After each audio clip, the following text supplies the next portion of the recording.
പാരയില്ലേ, അവനിട്ടൊരു പാര പണിയാൻ പോവാ.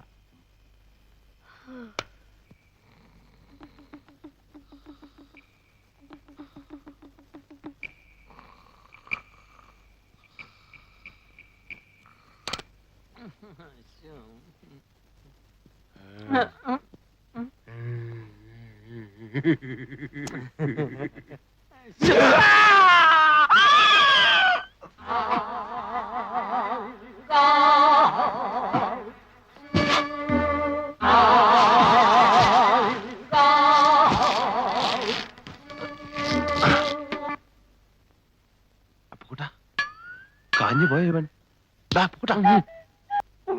ഒരാഴ്ച കഴിയാൻ ഇനി 2 ദിവസമേ ഉള്ളൂ. അതിന്റെ ഉള്ളിൽ നീ ഇവിടുന്ന് പോയില്ലെങ്കിൽ നിന്നെ ഇതുപോലെ കെട്ടി പെട്ടിക്കകത്തിട്ട് പൂട്ടി നാട്ടിലോട്ട് പാക്ക് ചെയ്യും.